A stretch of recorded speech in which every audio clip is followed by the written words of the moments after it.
लोगों ने हिम्मत जुटाई, भैया मंदिर में काम चल रहा है, तुम भी दान करो।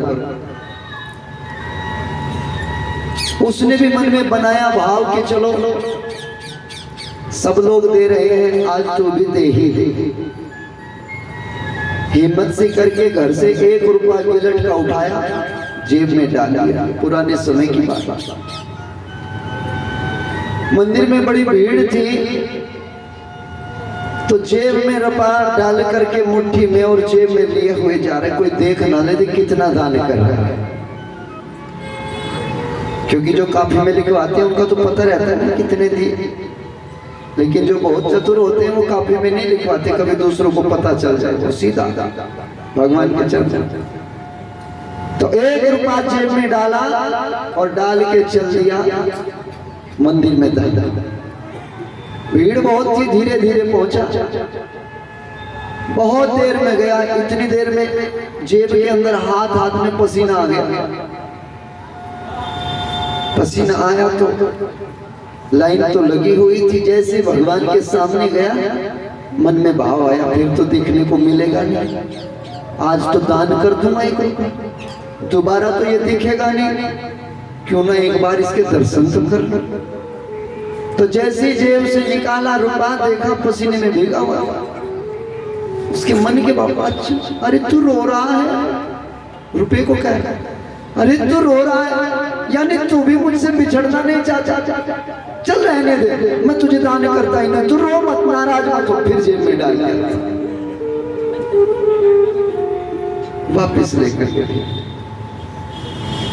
एक बार दान चला गया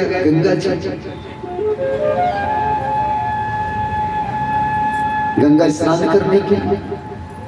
अब जिस भी घाट पर जाए वहीं पर यजमान की जय हो, यजमान की जय हो, ब्राह्मण लोग बैठे, तिलक करें तो कुछ देना पड़े। और उसने सारे घाट देखे, कहीं भी कोई स्थान ऐसा ना मिला कि जहां स्नान कर ले और पैसा ना देना पड़े। गंगा किनारे एक घाट मिला, शमशान घाट। चले चले गंगा किनारे शमशान घाट में पहुंच गए। ये ठीक है, यहाँ कोई पंडित नहीं है, यहाँ स्नान करो। भगवान जी को हंसी आ गई, हरि घाट छोड़ के शमशान घाट में आ गया।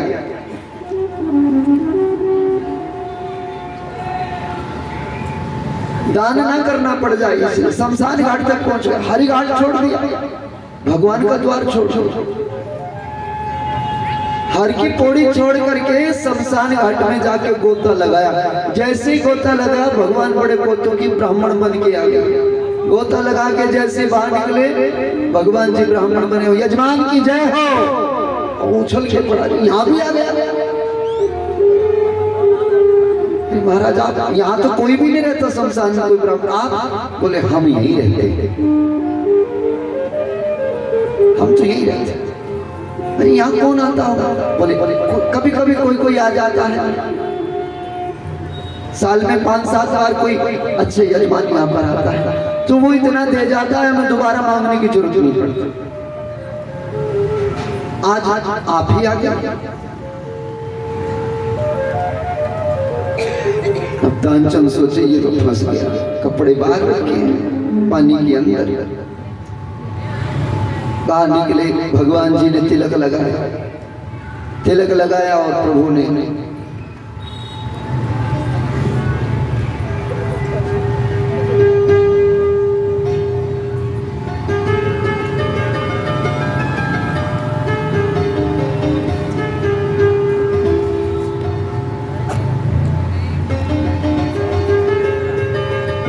तिलक लगाया और कहा महाराज दक्षिणा।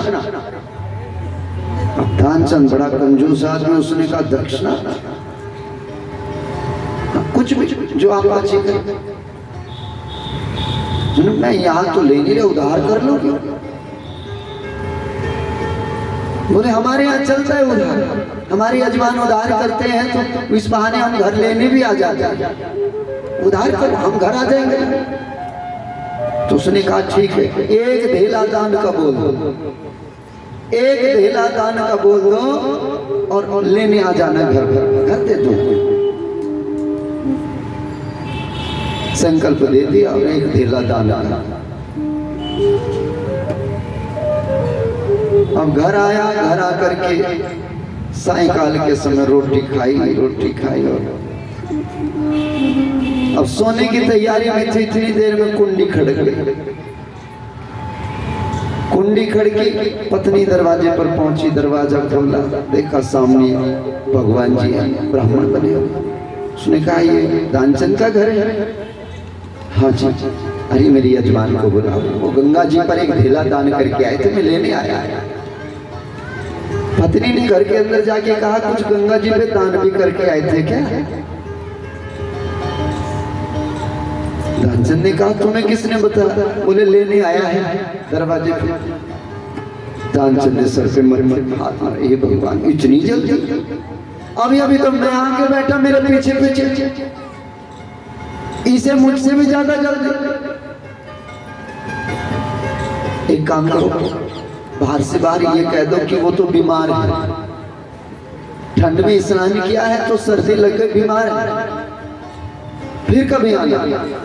पत्नी दरवाजे पे गई, बोली महाराज सेठ जी तो बीमार है, दानचंद तो बीमार है, आप फिर आना। भगवान कहने लगे रे हमारे यजमान होते बीमार और पंडित घर से चला जाएगा? नहीं, जब तक ठीक नहीं हो जाता हम नहीं जाएंगे, हम यहीं बैठे, कोई बात नहीं। खाट डाली और उसी पर बैठे। 1 घंटा हो गया, 2 घंटे हो गए, दोनों पति पत्नी भीतर बैठे बैठे सोचे भगवान ये तो अच्छा गले में डाल जाने का नाम नहीं ले रहा। पत्नी ने धीरे से पानी रोटी भिजवाई, खाई। यजमान ठीक तो है ना हमारे यजमान? कोई दिक्कत हो तो मैं डॉक्टर को बुला ला, वैद्य जी को बुला ला।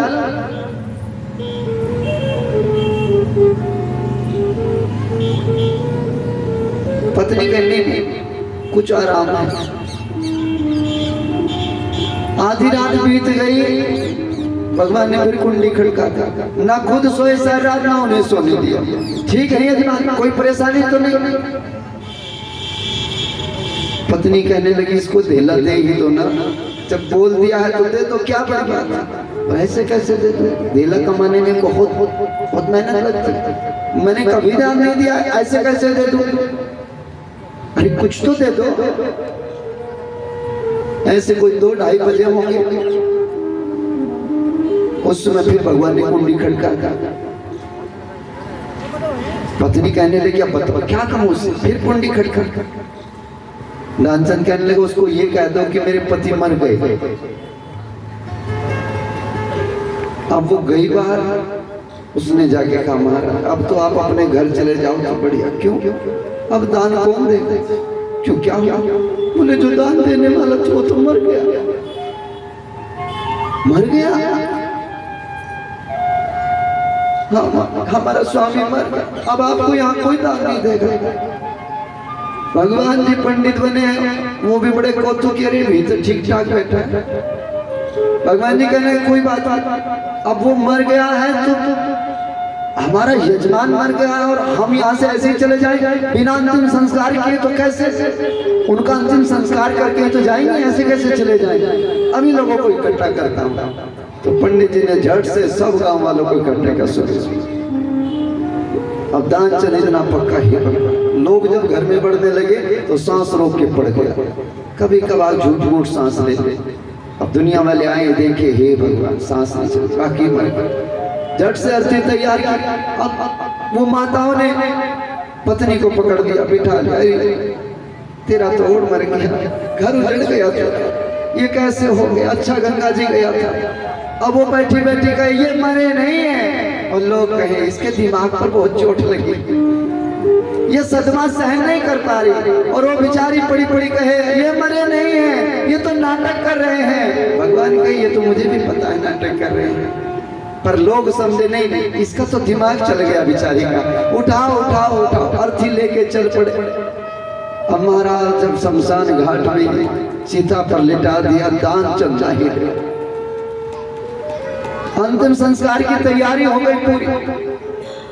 भगवान बने हैं पंडित जी। उन्होंने कहा लोगों से, भैया देखो ये हमारे यजमान हैं, हमसे पूजा पाठ कराई है, तो मरणोपरांत थोड़ा सा इनके कान में हम कोई मंत्र फूकना चाहते हैं जिससे स्वर्ग के दरवाजे खुले मिले। आपकी आज्ञा हो? हाँ महाराज। क्यों नहीं? तो थोड़ा पीछे पीछे हो जाओ, कभी किसी और के कान में लग जाए, किसी और को सो जाए। थोड़ा सब लोग पीछे हो गए। तो भगवान जी ने धीरे से कान के पास मुंह किया और कहा कि वैकुंठ से आया हूं, वैकुंठ से आया हूं, तुमसे नाता जोड़। मैं वैकुंठ से आया हूं, तुमसे नाता जोड़। और धीरे से दानचंद बोला कि कितनी अर्जी है मेरी कि धेला दो छोड़। मेरी इतनी अर्जी है कि धेला दो छोड़। भगवान भी हंसने लगे।